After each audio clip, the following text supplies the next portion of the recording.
नमस्कार। आज का हमारा टॉपिक है भारत की राज्य व्यवस्था यानी कि इंडियन पॉलिटी से आज हम लोग पढ़ने जा रहे हैं मौलिक अधिकार। इंग्लिश में इसे कहेंगे फंडामेंटल राइट्स। तो चलिए शुरू करते हैं। तो जैसा कि आज का हमारा टॉपिक है फंडामेंटल राइट्स, अच्छे से ध्यान देंगे, ठीक है, इस टॉपिक पे, जो कि काफी इंपॉर्टेंट टॉपिक हो जाता है हमारे भारतीय संविधान चैप्टर से, ठीक है। जो मूल अधिकार जो हमारे भारतीय नागरिकों को दिया गया है, ठीक है। फंडामेंटल राइट्स हिंदी में से कहेंगे मौलिक अधिकार। मौलिक अधिकार।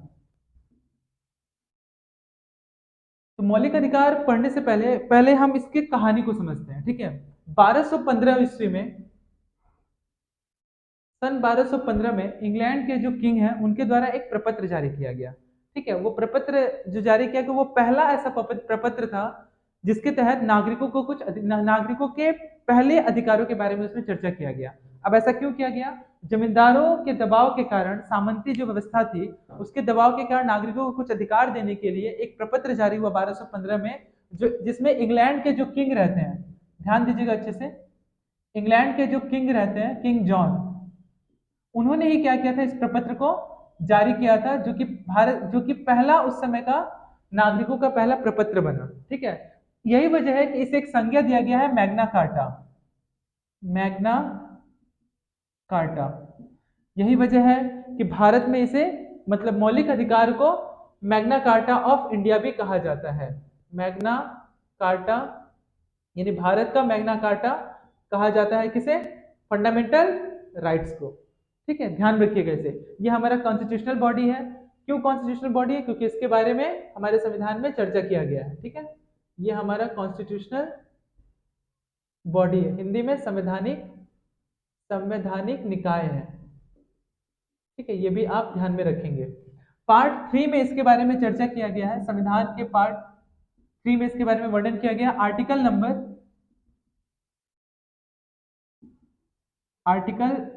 12 से 35 तक इसके बारे में चर्चा किया गया है, ठीक है। यही वजह है कि ये हमारा जो मौलिक अधिकार है ये हमारा संवैधानिक निकाय हो जाता है, इंग्लिश में कॉन्स्टिट्यूशनल बॉडी हो जाता है।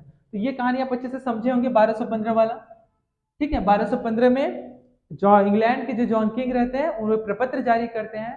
वो प्रपत्र संविधान, सामंती दबाव की वजह से वो प्रपत्र जारी करते हैं, जो नागरिकों के द्वारा लिया गया एक पहला प्रपत्र था, यानी कि पहला उनका अधिकार था। यही वजह है कि भारत में से क्या किया गया, मौलिक अधिकार को मैग्ना कार्टा ऑफ इंडिया यानी कि भारत का मैग्ना कार्टा इसे कहा जाता है। ये भी क्वेश्चन पूछा जा सकता है कि किस देश से इसे भारत में लिया गया।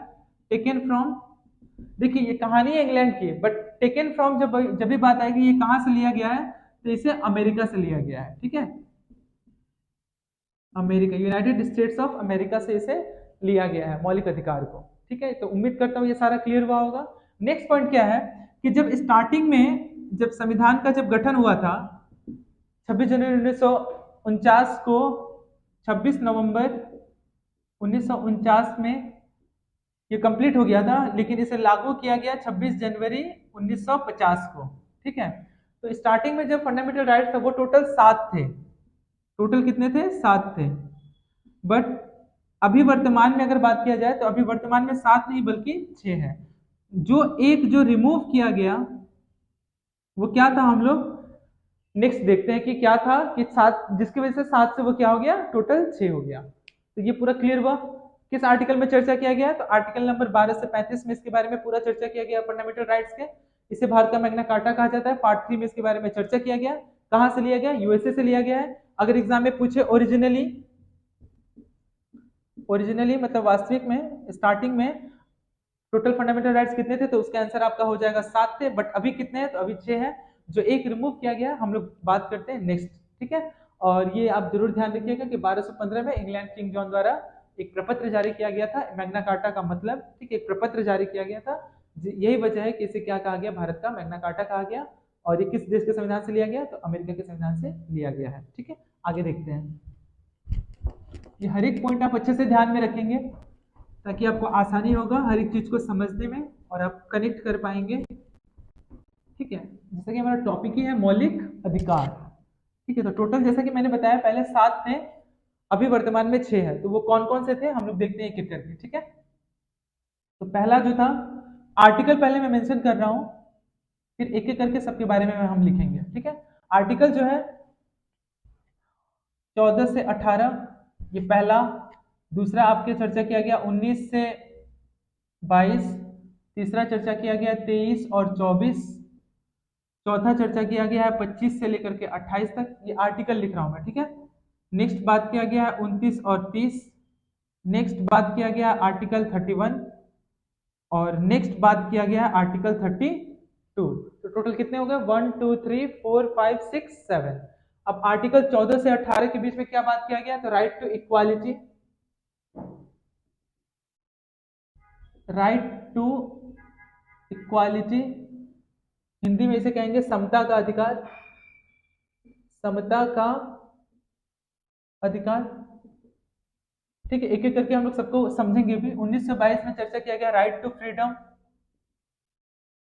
राइट टू फ्रीडम, हिंदी में से कहेंगे स्वतंत्रता का अधिकार, स्वतंत्रता का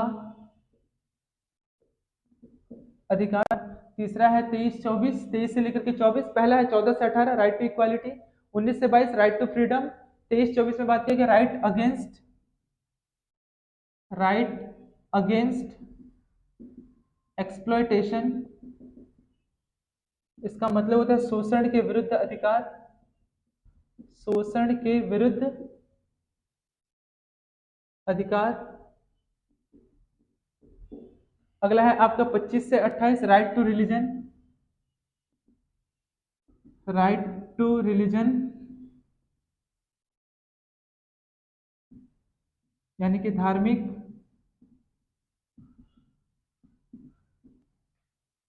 धार्मिक स्वतंत्रता का अधिकार,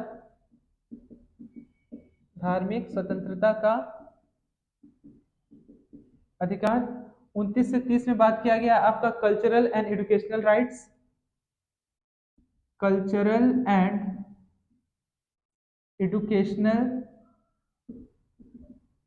राइट्स के बारे में बात किया गया। हिंदी में से कहेंगे संस्कृति, सांस्कृतिक और शैक्षणिक, शैक्षणिक या फिर शिक्षा भी आप लिख सकते हैं, शिक्षा का अधिकार। आर्टिकल 31 में बात किया गया है right to property, right to property. मैं वही केवल लिख रहा हूं या उसी आर्टिकल के बारे में फिर हम लोग एक एक करके हर एक इंपॉर्टेंट आर्टिकल को भी देखेंगे कि किस आर्टिकल में किस चीज के बारे में बात किया गया है और कौन सा आर्टिकल हमारे एग्जाम के पर्पज से इंपॉर्टेंट रह जाता है, उसके बारे में भी हम चर्चा करेंगे। आर्टिकल 31 में राइट टू प्रॉपर्टी, हिंदी में से कहेंगे संपत्ति का अधिकार, संपत्ति का अधिकार। और लास्ट है आपका right to constitutional, constitutional remedies. इसी आर्टिकल को डॉक्टर बी आर अम्बेडकर ने, यानी कि आर्टिकल 32 को बी आर अम्बेडकर ने सोल ऑफ द कॉन्स्टिट्यूशन कहा था। ठीक है, क्यों कहा था हम लोग आगे पढ़ेंगे। राइट टू कॉन्स्टिट्यूशनल रेमेडीज यानी कि आर्टिकल 31 राइट टू प्रॉपर्टी संपत्ति का अधिकार, 32 में राइट टू कॉन्स्टिट्यूशनल रेमेडीज संवैधानिक उपचारों का अधिकार, संवैधानिक उपचारों का अधिकार।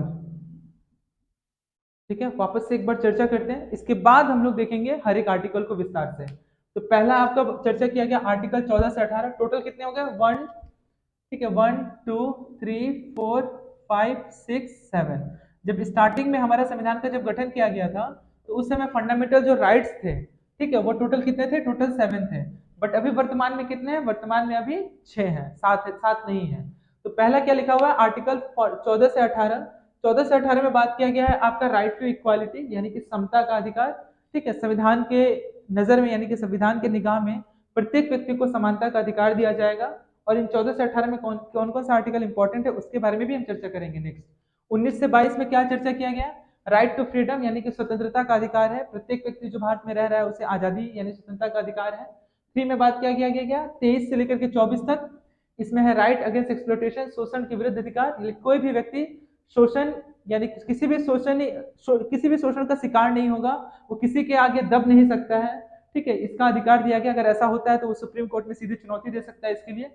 ठीक है, इसके उसके खिलाफ supreme court, high court, local court, district court में जाकर के अपने अधिकारों की वो रक्षा कर सकता है, अपने अधिकारों की वो सुनवाई करवा सकता है। ठीक है, 25 से 28 से बात किया गया राइट टू रिलीजन, यानी कि धार्मिक स्वतंत्रता का अधिकार।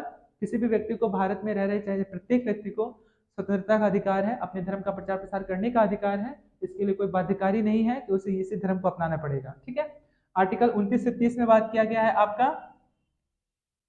आर्टिकल 29 से 30 में कल्चरल एंड एजुकेशनल राइट्स है, सांस्कृतिक और शैक्षणिक यानी कि शिक्षा का अधिकार है। ठीक है, कोई भी व्यक्ति है भारत में रह रहा, उसे पढ़ने लिखने का या फिर किसी भी इंस्टीट्यूशन में दाखिल होने का अधिकार है। आर्टिकल 31 में राइट टू प्रॉपर्टी के बारे में चर्चा है, संपत्ति का अधिकार। इसी आर्टिकल को क्या किया गया, रिमूव कर दिया गया। ठीक है, कौन सा अमेंडमेंट के आधार पर वो हम लोग नेक्स्ट में देखेंगे। ठीक है, तो पहले हम लोग सारी चीजों को अच्छे से समझ लेते हैं, फिर एक एक करके हम लोग सबको बारीकी से देखेंगे।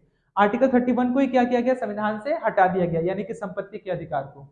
ठीक है, 44th अमेंडमेंट एक्ट 1978 में इसे शिफ्ट कर दिया गया आर्टिकल नंबर 300 ए में, उसको मैं नेक्स्ट में लिख दे रहा हूँ। ठीक है, आर्टिकल 32 में बात किया गया राइट टू कॉन्स्टिट्यूशनल रेमेडीज। इसी को ही डॉक्टर बी आर अम्बेडकर ने क्या किया था, कहा था कि यह जो है आर्टिकल 32 है, ये यानी कि संवैधानिक उपचारों का जो अधिकार है, ये हमारे भारत का ये जो आर्टिकल है, ये सोल ऑफ द कॉन्स्टिट्यूशन यानी कि संविधान की आत्मा है इसमें। उन्होंने ऐसा इसलिए कहा था क्योंकि अगर किसी, इसका मतलब ही है कि संवैधानिक उपचारों का अधिकार, अगर किसी भी व्यक्ति का ऊपर में लिखा हुआ जितना भी फंडामेंटल राइट्स है, अगर उसके अधिकारों का हनन होता है, तो वो सुप्रीम कोर्ट में सीधे जाकर के इसको चुनौती दे सकता है, या फिर आर्टिकल 32 का सहारा लेकर के, चूंकि आर्टिकल 32 में 5 तरह के रिट जारी किए जाते हैं। रिट की चर्चा मैं नेक्स्ट क्लास में कर दूंगा विस्तार से, अभी केवल आप फंडामेंटल राइट्स को समझिए, जिसके तहत 5 रिट जारी किया जाता है, और इसी रिट के सहारे यानी कि आर्टिकल 32 के सहारे अगर उसका किसी भी फंडामेंटल राइट्स का अगर उल्लंघन होता है, अगर उसके साथ हनन होता है, अगर उसके साथ गलत होता है, तो उस फंडामेंटल राइट्स को के खिलाफ या फिर जिस आर्टिकल 32 का सहारा लेकर वो सुप्रीम कोर्ट में सीधे चुनौती दे सकता है। यानी कि आर्टिकल 32 जो है वो सभी फंडामेंटल राइट्स को क्या करता है, उसके अधिकारों की रक्षा करता है। इसी यही वजह है कि डॉक्टर बी आर अम्बेडकर, जो कि हमारे संविधान के निर्माता थे, फादर ऑफ द कॉन्स्टिट्यूशन जिन्हें कहा जाता है, उन्होंने कहा था कि आर्टिकल 32 जो है वो संविधान की आत्मा है। तो उम्मीद करता हूं कि ये सारा पॉइंट आप लोगों को एकदम अच्छे से क्लियर हुआ होगा। ठीक है, नेक्स्ट हम लोग देखते हैं कि राइट टू प्रॉपर्टी में आखिर ऐसा क्या हुआ था जिसको इसने हटा दिया गया। ठीक है, तो टोटल 7 आर्टिकल था, टोटल 7 फंडामेंटल राइट्स था, लेकिन एक फंडामेंटल राइट्स को हटा दिया गया, और वो था आपका प्रॉपर्टी का अधिकार, यानी कि संपत्ति का अधिकार, राइट टू प्रॉपर्टी। अब उसके बारे में क्या था हम लोग देखते हैं उसे।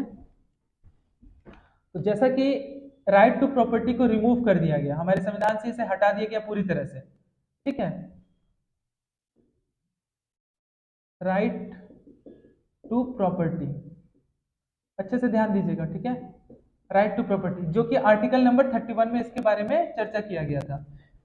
44th एग्जाम में क्वेश्चन पूछता है कि किस अमेंडमेंट के आधार पर किस संविधान संशोधन अधिनियम को पारित किया गया था और कब इसे संविधान से हटा दिया गया। तो 44th अमेंडमेंट बिल पास हुआ, एक्ट पास हुआ आपका 1978 में, और इसे पूरी तरह से बर्खास्त हटा दिया गया। और हटाने के बाद एक नया आर्टिकल ऐड हुआ, एक नया आर्टिकल ऐड हुआ, और वो आर्टिकल था आपका 300A। 300A में क्या किया, इसे शिफ्ट किया गया, किसे, राइट टू प्रॉपर्टी को। और ये भी पूछा जाता है कि किस पार्ट के अंतर्गत इसे शिफ्ट किया गया। देखिए, फंडामेंटल राइट्स के बारे में चर्चा किया गया है पार्ट 3 में, संविधान के भाग 3 में फंडामेंटल राइट्स के बारे में चर्चा किया गया है। चूंकि इसे राइट टू प्रॉपर्टी को रिमूव कर दिया गया और 44 अमेंडमेंट एक्ट 1978 के तहत इसे हटा दिया गया और शिफ्ट किया गया आर्टिकल 300A में, तो यह भी आपसे पूछा जा सकता है कि ये जो आर्टिकल 300A है, इसे शिफ्ट जो किया राइट टू प्रॉपर्टी को, किस भाग में इसको शिफ्ट किया गया, तो ये भी आपसे एग्जाम में पूछा जा सकता है। तो पार्ट 15 में जहाँ पे फाइनेंस और प्रॉपर्टी के बारे में चर्चा किया गया है, उस जगह में इसे शिफ्ट किया गया, और फंडामेंटल राइट्स में right to property fundamental rights न रह करके बल्कि वह हमारा क्या बन गया, लीगल राइट बन गया। ये हमारा कानूनी अधिकार बन गया, ना कि फंडामेंटल राइट्स बन गया। ठीक है, तो लीगल राइट बन गया, कानूनी अधिकार इसे मिल गया फंडामेंटल राइट्स में राइट टू प्रॉपर्टी को। तो उम्मीद करता हूं कि ये क्यों रिमूव हुआ और किस संशोधन के तहत रिमूव हुआ, और कब रिमूव हुआ, किस आर्टिकल में से शिफ्ट किया गया और किस भाग में से हस्तांतरित यानी कि शिफ्ट किया गया, ये सभी चीज आप लोग अच्छे से समझ गए होंगे। इसके बाद हम लोग देखेंगे कि टोटल जो आर्टिकल के बारे में जो चर्चा किया गया है 12 से लेकर के 35 तक, उन 12 से लेकर के 35 तक में कौन सा आर्टिकल है जिसके तहत एग्जाम में क्वेश्चन पूछा जा सकता है, उस हर एक को हम लोग क्या करेंगे, एक एक करके बारी बारी से देखेंगे। ठीक है, तो उम्मीद करता हूँ ये क्लियर हुआ होगा। ठीक है, 44 अमेंडमेंट एक्ट 1978 आप ये जरूर याद रखेंगे। आर्टिकल 300 पार्ट 15, फिर ये हमारा राइट टू प्रॉपर्टी जो है ये फंडामेंटल राइट्स न रह करके बल्कि हमारा ये कानूनी अधिकार बन गया। तो उम्मीद करता हूँ कि ये पूरा जो चैप्टर है आपका फंडामेंटल राइट्स यानी कि मौलिक अधिकार, ये आपको एकदम अच्छे से समझ में आया होगा। अब हम लोग एक एक करके आर्टिकल को देखते हैं। ठीक है, तो पहला आर्टिकल है आर्टिकल, चूंकि इसका चर्चा 12 से लेकर 35 तक इसके बारे में चर्चा किया गया, तो मैं उन्हीं आर्टिकल के बारे में केवल चर्चा करूंगा जो एग्जाम के व्यू पॉइंट से इंपॉर्टेंट है। ठीक है, तो आप उसे ध्यान रखिएगा। आर्टिकल 12, इसमें आपके बारे में बात किया गया डेफिनेशन ऑफ स्टेट, हिंदी में कहेंगे इसे राज्य की परिभाषा। राज्य की परिभाषा, यह राज्य का मतलब देश है, ना कि राज्य का मतलब कोई स्पेसिफिक किसी स्टेट के बारे में बात किया जा रहा है। यहाँ पे पश्चिम बंगाल हो, उड़ीसा हो, हिमाचल प्रदेश हो, अरुणाचल प्रदेश हो, मिजोरम हो, नागालैंड हो, ठीक है, इन सभी स्टेट के बारे में बात नहीं, बल्कि यहाँ राज्य का मतलब देश से है। ठीक है, डेफिनेशन ऑफ स्टेट। ठीक है, आप ध्यान में रखेंगे, यह राज्य संबोधित किया गया देश को, ना कि किसी स्पेसिफिक किसी राज्य को। तो आर्टिकल 12 में चर्चा किया गया है, आर्टिकल 12 में चर्चा की गई डेफिनेशन ऑफ स्टेट यानी कि राज्य की परिभाषा। दूसरा है आपका आर्टिकल 14 जो कि वेरी वेरी इंपॉर्टेंट है, right to equality, equality before law, equality before law यानी कि कानून के समक्ष प्रत्येक व्यक्ति क्या होंगे, वो समान होंगे। अगला है आपका आर्टिकल 15 जो कि किसी भी रिलीजन, धर्म, कास्ट, है ना, रेस, ठीक है, religion, caste, race, birth place, धर्म, जाति, कानून, लिंग, जेंडर,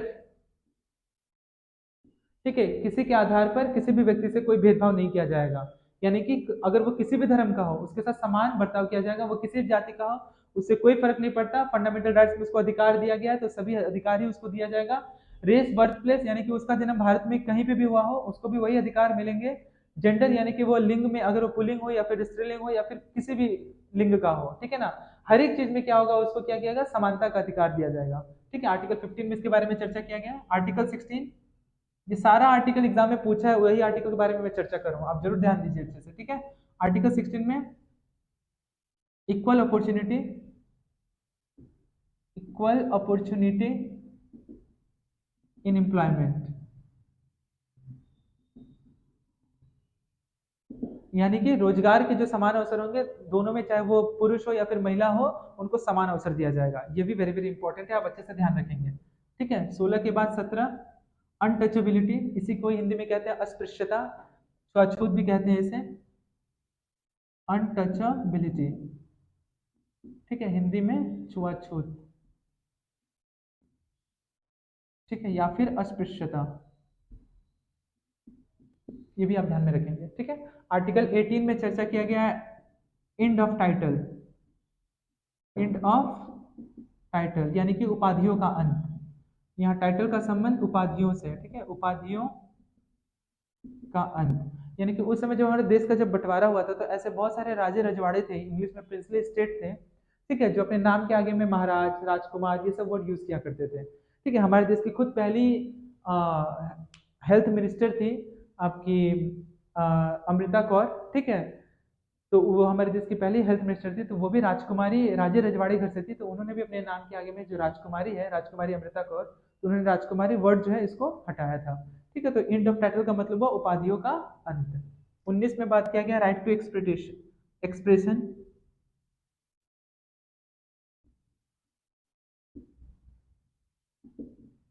एक्सप्रेस करने का अधिकार, ठीक है, और इसमें फ्रीडम के बारे में भी बात किया गया है, न केवल एक्सप्रेशन के बारे में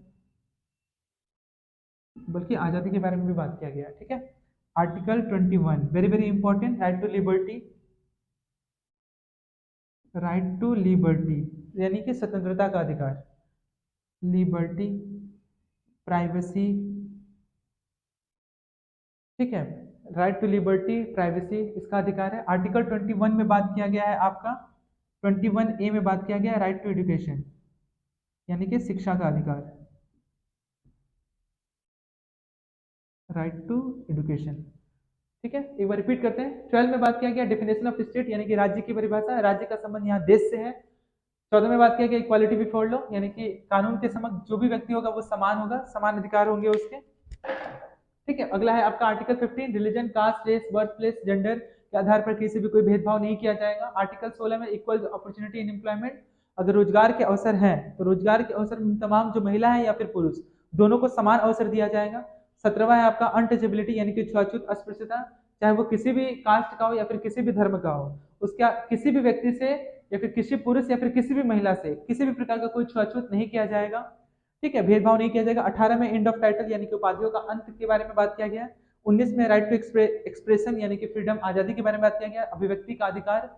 21 में बात किया गया राइट टू लिबर्टी प्राइवेसी यानी कि स्वतंत्रता से आजादी से जीने का अधिकार, ठीक है, खुलकर जीने का अधिकार। लिबर्टी है, आजादी है, हमारे अपना देश में चाहे हम कहीं पे भी रह सकते हैं, भारत में कहीं भी रह सकते हैं, किसी भी धर्म को अपना सकते हैं, किसी भी जाति को अपना सकते हैं आसानी से, ठीक है, और अपने देश में हम स्वतंत्रता पूर्वक रह सकते हैं, इसके लिए कोई बंदिशें नहीं होंगी। आर्टिकल 21A में बात किया गया राइट टू एजुकेशन यानी कि शिक्षा का अधिकार। नेक्स्ट हम लोग देखते हैं, नेक्स्ट टॉपिक में देखते हैं, और भी इंपॉर्टेंट कुछ आर्टिकल है उसके बारे में मैं चर्चा कर दे रहा हूँ, ठीक है। तो उम्मीद करता हूँ कि इतना जो है आप लोग को एकदम अच्छे से समझ में आया होगा। 21A तक हो गया। 21A के बाद आर्टिकल नंबर 23 में चर्चा किया गया है आपका फोर्स्ड लेबर, ध्यान दीजिएगा अच्छे से। हाँ, फोर्स्ड लेबर या फिर ह्यूमन ट्रैफिकिंग, इसे हिंदी में कहते हैं मानव तस्करी, ठीक है। आर्टिकल 23 में फोर्स यानी कि हम किसी को भी जबरदस्ती काम के लिए बाध्य नहीं कर सकते कि तुम्हें करना ही पड़ेगा, ठीक है। टॉपिक था ना आर्टिकल 23 से लेकर 24 राइट अगेंस्ट एक्सप्लॉयटेशन, ठीक है, शोषण के विरुद्ध अधिकार, आप किसी का शोषण नहीं कर सकते हैं, ठीक है, जबरदस्ती आप किसी को काम करने के लिए बाध्य नहीं कर सकते, नहीं तुम्हें करना ही होगा, फोर्स नहीं कर सकते, इसलिए यहाँ पे लिखा है फोर्स लेबर, ह्यूमन ट्रैफिकिंग यानी कि मानव तस्करी, ठीक है, किसी भी व्यक्ति का चाहे वो पुरुष हो, महिला हो, बच्चे हो, बूढ़े हो, जवान हो, किसी को भी आप खरीद फरोख्त नहीं कर सकते, जिस तरह से पहले मुगल पीरियड में होता था या फिर पहले मध्यकालीन भारत के इतिहास में हम लोगों ने पढ़ा था उसमें हुआ था।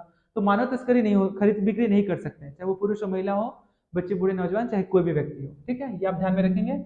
आर्टिकल 23 के बाद हम लोग पढ़ेंगे आर्टिकल 24 में चर्चा किया गया चाइल्ड लेबर के बारे में, चाइल्ड लेबर के बारे में। और चाइल्ड लेबर में भी कौन, जिनका उम्र 14 साल, जिन बच्चों का उम्र 14 साल से कम है उनको आप जबरदस्ती कल कारखानों में या फिर उनको बाल श्रम, ठीक है, जबरदस्ती आप नहीं कह सकते कि आप तुमको काम करना ही पड़ेगा। इस सिचुएशन में अगर वो ऐसा करता है तो उसके अधिकारों का हनन होता है, ये आप ध्यान में रखेंगे, ठीक है।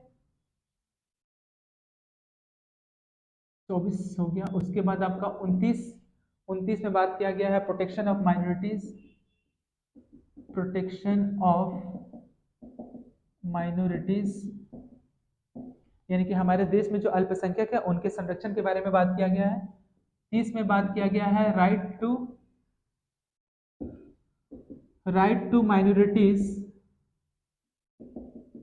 To establish their own educational institution,